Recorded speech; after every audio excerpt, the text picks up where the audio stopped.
Thank you for this kind introduction. Today I'm going to talk about single particle characterization of extracellular vesicles. As was mentioned, I'm running EV core facility in Johns Hopkins University, so it will be like really hands-on insights from the techniques I use in my daily life. I am going to start with MISEV. MISEV stands for Minimal Information for Studies of Extracellular Vesicles.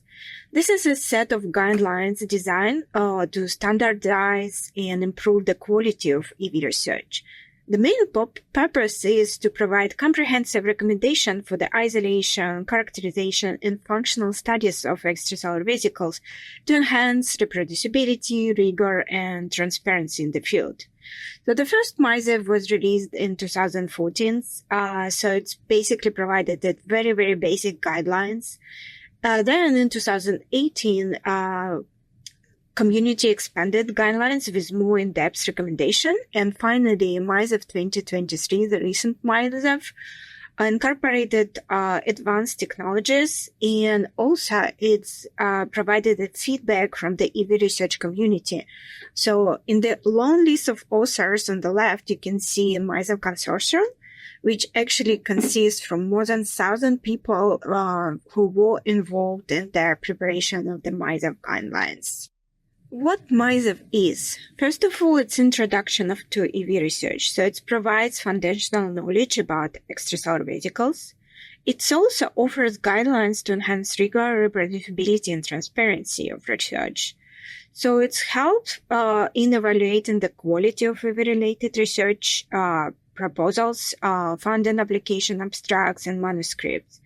It also provides examples of useful technologies and platforms for studies, and also its framework for standardization. For example, it supports innovative research and application, aiding product developers and regulations. So it reflects current broad consensus in the EV field, while highlighting areas of uncertainty and growth. And also it's relevant to translational and clinical research, including therapeutics, EV production and evaluation. And of course, it's applicable to all EV research, not limited just to mammalian EVs.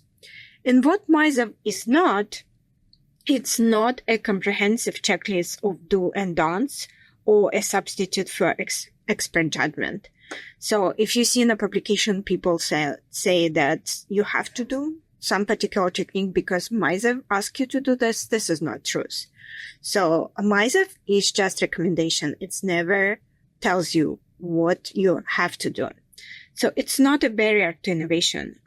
So it allows flexibility for new technique and application. So if you develop something, feel free to use it. It's not the means to prevent publication of funding, should not be used to block research publication of funding based on non-compliance. As I said, nothing of the techniques listed in MISEV you have to do. And it's, of course, it's not a literature review. So all the citation you will see in MISEV 2023, it's very selective and purposeful. Here I listed the key questions of MISEV, and they're very helpful when you prepare a report or publication. So the first one, it's define the specific terminology used for EVs and ensure it aligned with a standardized definition to avoid confusion and misinterpretation. The second one is to describe the source of EVs, including the type of cell, biofluids or tissue used, to provide context for the origin. The third one, detail the method used for isolation, purification, analyzing, and storing EVs, including any specific protocols or technologies employed. And the fourth one is explain the evidence supporting the specific association of functions or biomarkers with EVs specifically, differentiating them from the other extracellular particles or contaminants. For example, like if you talk about the blood EVs, did you actually check for lipoprotein core isolate if the actual function came from EVs and not from lipoproteins, for example?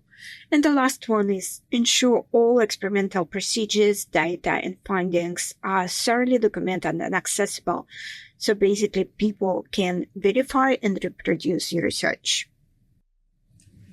And why EVs are so challenging in characterization? So probably everyone already saw this paper from Nature Review in Immunology from Edith Buzage. So it represents the diversity of extracellular vesicles. So they vary in form, in function, in sizes. So that's one of the main challenges. The EVs are very diverse. They are very different from one to another. And we not always understand why they produce, how they produce, and from which part of the cell they actually derived from. There is several characterization methods which we can use to characterize extracellular vesicles, and we can divide them in two broad categories. For example, the first one is bulk analysis. It includes regular protein assay like Western blot and proteomics, lipid assay, RNA detection, including PCR, RNA sequencing, or more specific like UV analysis, optical detection like dynamic light scattering, size light scattering, multi-angle light scattering. And also, we can check the extracellular vesicles using single particle analysis technologies. From the optical techniques, we can check regular flow cytometry or nanoflow cytometry, nanoparticle tracking analysis, single particle interferometric resistant refractance imaging sensing, super-resolution microscopy, and some of the non-optical techniques which are very common, like electron microscopy, atomic microscopy, and resistant pulse sensing. I'm going to start with optical techniques. So the big problem with all optical techniques is diffraction limit. Unfortunately, EVs are very small. So they're on a sub-wavelength scale, and we cannot just simply look at them through the optical microscope. So we have to develop very, very specific tools to be able to see the extracellular vesicles such small.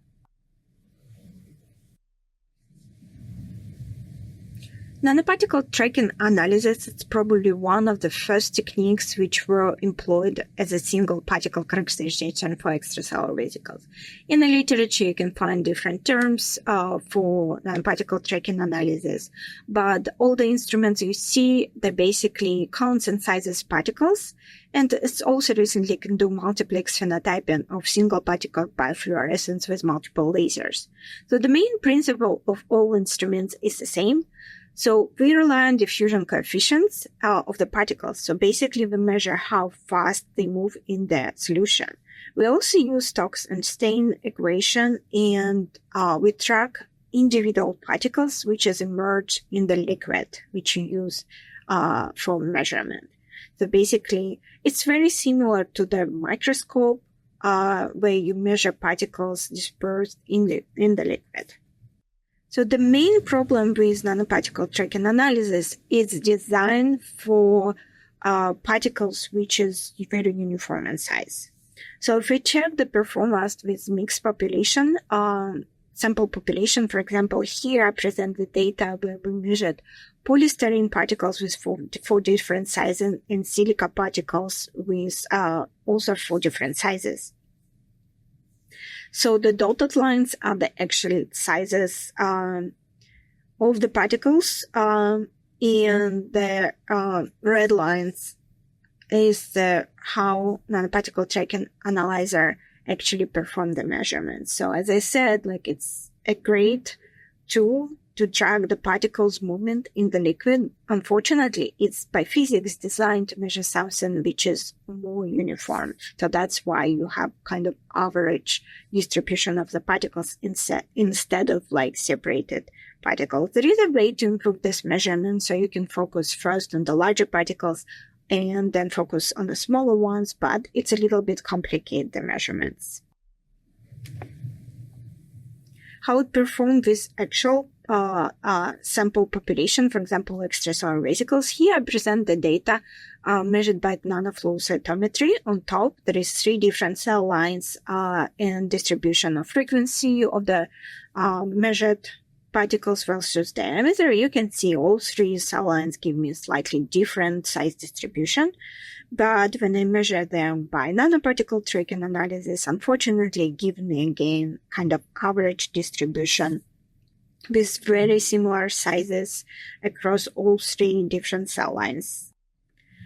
So the second technology I wanted to mention is single particle interferometric reflectance imaging sensing.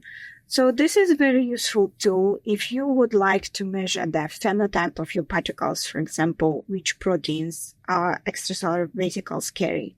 So the short name is SPRS. You can find in the literature name XAVR100 or recently Repricon. So basically it counts and sizes particles based on interferometry and phenotypes the particles based on fluorescence. So how it works, it's basically you capture your particles on the surface of the silica slides, and where you print the antibodies in your particles captured to the particular antibody spots. So if you do not have particles, you have a background level, and when you do have a particles, you have a particles contrast signal. In addition to the just contrast which we measure, we also can attach fluorescent probes and check their fluorescence color by the optical measurement. So basically, it's derived particle diameter measuring optical path lengths, and I presented a very, very simplified formula how diameter of the particles, for example, derived from the interferometric measurements on SPRS. So it's optical path length divided by refractivity or refractance index of the extracellular vesicle. So unfortunately, we don't always know refractive index of the EV, so diameter maybe depends on which model of the extracellular vesicle. So the performance with mixed sample population, it's a little bit better than the previous data I showed. So it's basically same distribution of silica and polystyrene particles with same sizes for different sizes, and you can clearly see the 4 peaks in this time, both for polystyrene and silica bits. How it performs with biological samples. Here I presented the data of extracellular vesicles PM1 from PM1 cell line and HIV mixed with extracellular vesicles. So since HIV is a little bit larger, so you can see the second peaks appeared on SPRS size distribution graph, which correspond to HIV variance, which is larger. How SPRS derives multiplex phenotyping. So basically you label your particles with different color and you measure fluorescence on 4 different channels.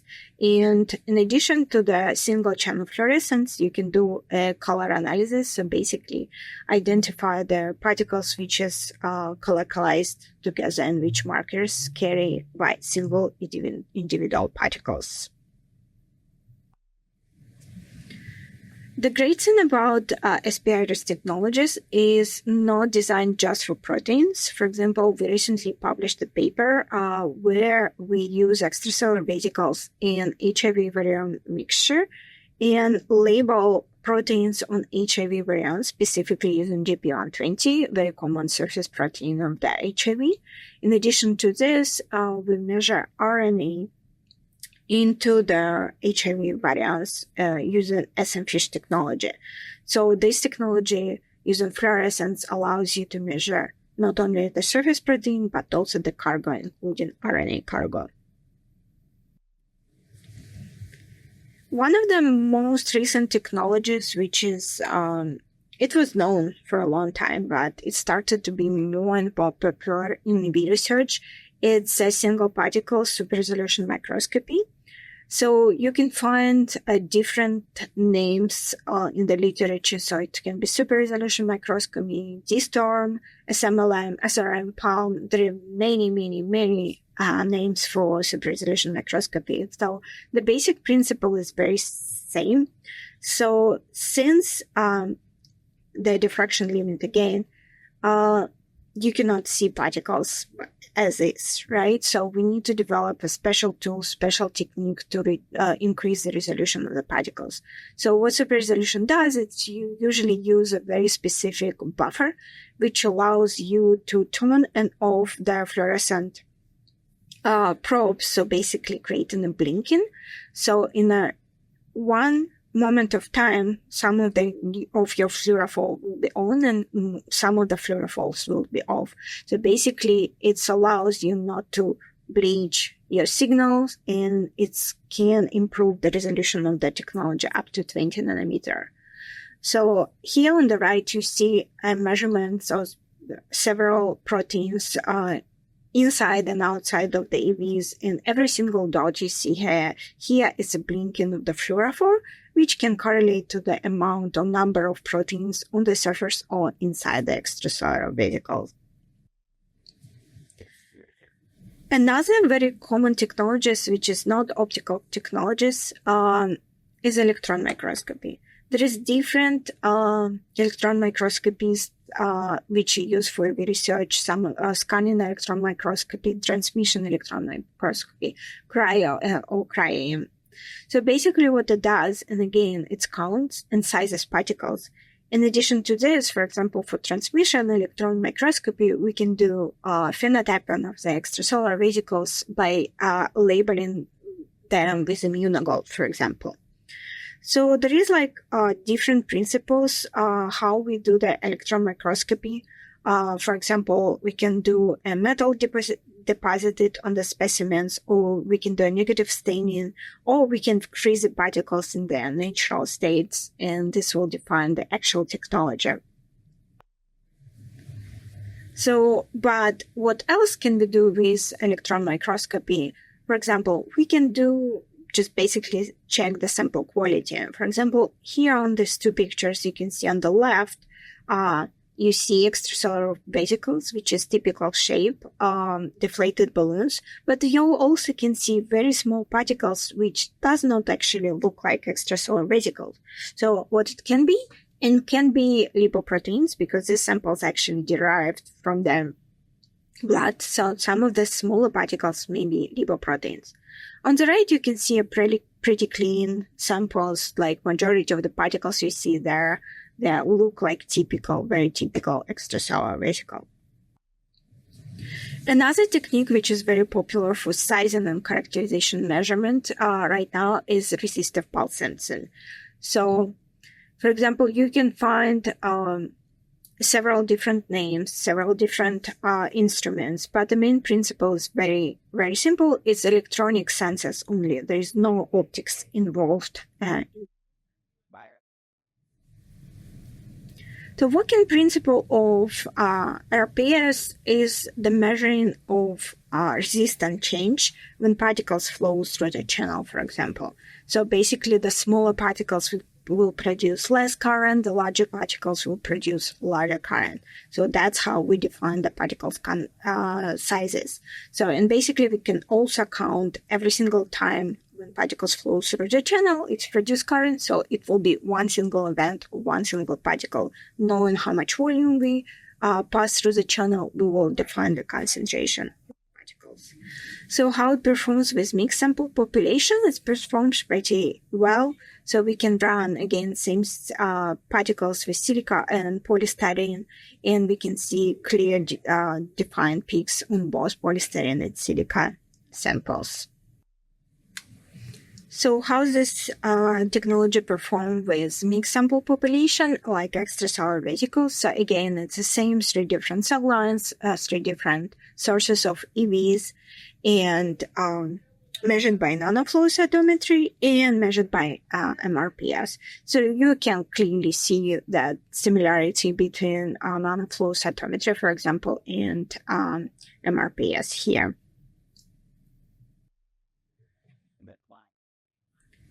Since we ran out of time, so I'm going to stop here, and thank you very much for your attention.